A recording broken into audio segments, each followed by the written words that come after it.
Good morning प्यारे बच्चों, FS centre college दुरनिया Bareilly की ऑनलाइन क्लासेस में आपका स्वागत है।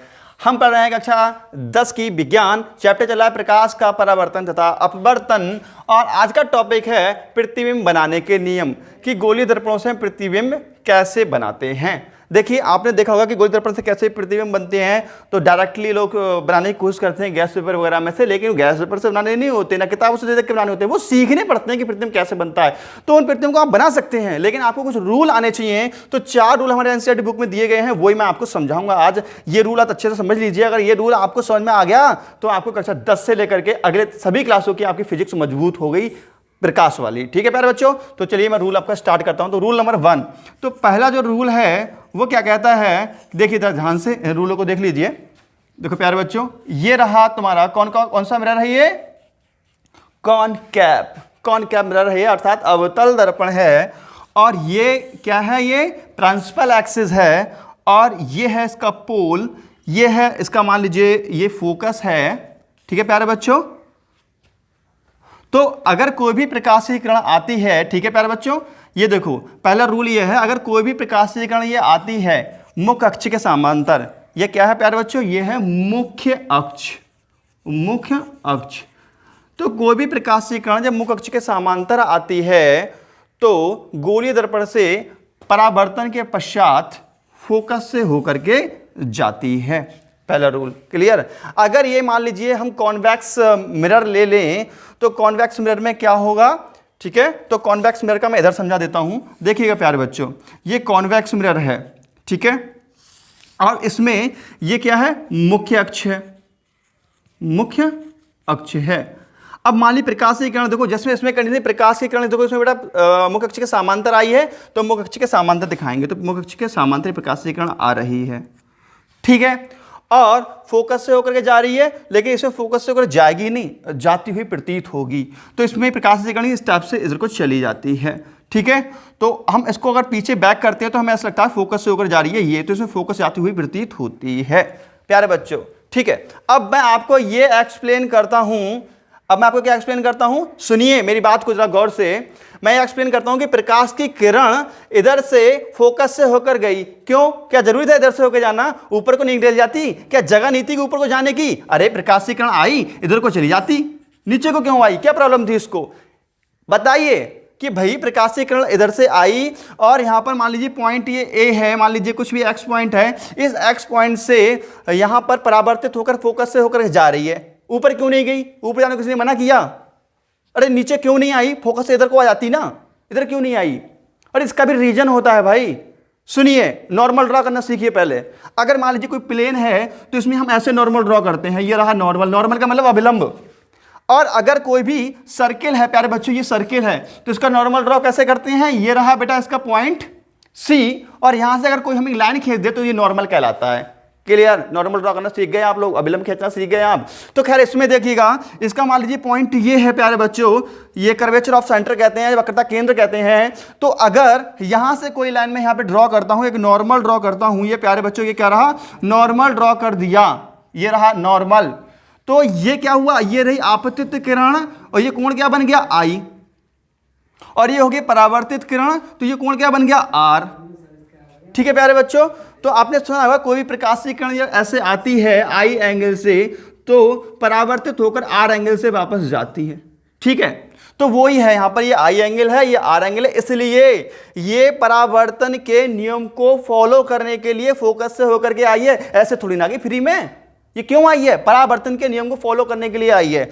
तो प्यारे बच्चों, आपको समझ में आ गया कि प्रकाश की किरण इधर फोकस से होकर गुजरी, क्यों, क्योंकि यहां पर परावर्तन के नियम को फॉलो करने के कारण इधर से होकर गुजरी है। अगर हम इसमें अगर देखें इस चीज को, तो मान लीजिए प्रकाश की किरण ये ऐसे आती है, ठीक है, और यहां पे मान लीजिए इसका पॉइंट सी है, यहाँ पे एफ है, तो यहाँ पे एक नॉर्मल ड्रॉ कर लेते हैं हम, ये रहा नॉर्मल। तो प्रकाश की किरण यहाँ पे नॉर्मल, थोड़ा गलत ड्रॉ हो गया, इस टाइप से यहाँ ड्रॉ करो, ये रहा नॉर्मल। तो प्रकाश की किरण देखो यहाँ पे आई है, तो इधर को तो जाएगी आर बनाते हुए, ठीक है। तो ये ये परावर्तन के नियम को फॉलो करने के लिए ये प्रकाश की किरण ऊपर को गई, वरना नीचे चली जाती है। अगर नीचे आ जाएगी तो इसका जो एंगल है आई और आर बनेगा नहीं, ठीक है। तो नॉर्मल से आई और आर बनता है, इसलिए ऊपर को जाती है, ठीक है। क्लियर हुआ, अगला देखते हैं रूल। तो प्यारे बच्चों अब हम देखते हैं रूल नंबर 2। देखिएगा ये रहा कॉनकेव मिरर। अब मान लीजिए कॉनकेव मिरर है और ये रहा प्रिंसिपल एक्सिस, जिसको हम कहते हैं मुख्य अक्ष। तो अब कोई भी प्रकाश की किरण अगर इस सेंटर से होकर के आती है, ये सेंटर से होकर के आती है, तो इस ये देखो जिस माध्यम से मतलब ये सेंटर से होकर के आती है, ठीक है, तो ये क्या होती है यहाँ से परावर्तित होकर के उसी मार्ग में वापस लौट जाती है जिस मार्ग से वह आई थी। ठीक है, अब हम अगर ये वाला दर्पण देखें कॉन्वेक्स वाला, तो इसमें प्रकाशीय किरण ये मान लीजिए यहाँ पर इसका वक्रता केंद्र ये होगा। ठीक है, तो यहाँ पे इसका मान लीजिए नॉर्मल ये होगा, इसका ये क्या होगा, ये नॉर्मल होगा, नॉर्मल का अभिलंब होगा। ठीक है, तो प्रकाशीय किरण ये आती है, ठीक है, और नॉर्मल के थ्रू अगर आती है तो उसी मार्ग में वापस लौट जाती है जिस मार्ग में वह आई थी। अब हम देखते हैं रूल नंबर 3। तो प्यारे बच्चों रूल नंबर 3 देखते हैं। ये देखो दर्पण है, ठीक है प्यारे बच्चों, और ये रहा है प्रिंसिपल एक्सिस। तो कोई भी प्रकाशीय किरण अगर देखो नेक्स्ट रूल क्या है अपना 3 कि कोई भी प्रकाशीय किरण अगर फोकस से होकर के आती है तो मुख्य अक्ष के समांतर होकर के वो परावर्तित होती है। ठीक है, मतलब कोई भी प्रकाशीय किरण अगर फोकस से होकर आती है तो दर्पण से टकराने के पश्चात वो प्रिंसिपल एक्सिस या मुख्य अक्ष के कैसे हो जाती है प्यारे बच्चों, समांतर हो जाती है। मुझे उम्मीद है समझ में आता होगा। तो प्यारे बच्चों ये तो उम्मीद है कि क्लियर हो गया होगा। अब हम बात करते हैं कॉन्वेक्स मिरर के बारे में। अगर यही कॉन्वेक्स मिरर है और ये क्या है, मुख्य अक्ष है, ठीक है प्यारे बच्चों, और कोई भी प्रकाशीय किरण ये फोकस से होकर के मान लीजिए आना चाहती है इस टाइप से, तो ये क्या है फोकस से साइड फोकस के सीधे में आना चाहती है, तो ये क्या होती है टकराने के पश्चात ये इस टाइप से समांतर हो जाती है मुख्य अक्ष के। क्यों हो जाती है, कारण क्या है, चलो देख लेते हैं। देखो प्यारे बच्चों ये रहा वक्रता केंद्र। यहाँ से अगर हम नॉर्मल ड्रॉ करते हैं, ये देखो तो ये प्रकाशीय किरण ये आई थी, तो यहाँ पे कोण बना था आई, और यहाँ कोण क्या बन जाएगा आर।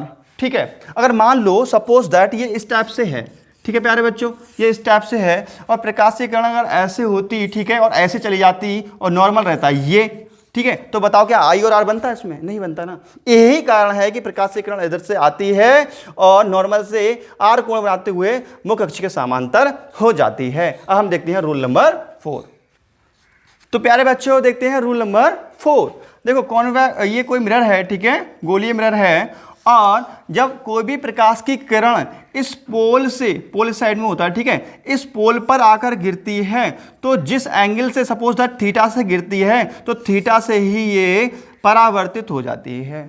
ठीक है, अगर मान लीजिए ये रहा कॉन्वेक्स मिरर, तो कोई भी प्रकाश की किरण ये पोल पे आकर गिरती है, ठीक है प्यारे बच्चों, तो जिस एंगल से गिरती है उसी एंगल से ये परावर्तित हो जाती है। तो ये रहे आपके 4 रूल। अगर आपको ये रूल समझ में आए हो तो आप प्रतिबिंब बनाना सीख सकते हैं। ठीक है प्यारे बच्चों, तो इनको आराम से लिख लेना, मैं डिस्क्रिप्शन बॉक्स में इसका PDF दे दूंगा, तो वहां से आप डाउनलोड कर लेना और इसको लिख लेना। वीडियो कैसा लगा जरूर बताइएगा, अच्छा लगा तो लाइक कीजिए, चैनल को सब्सक्राइब कर लीजिए और ज़्यादा से ज़्यादा शेयर कीजिए। तो मिलते हैं अगली वीडियो में, तब तक के लिए नमस्कार, जय हिंद, वंदे मातरम।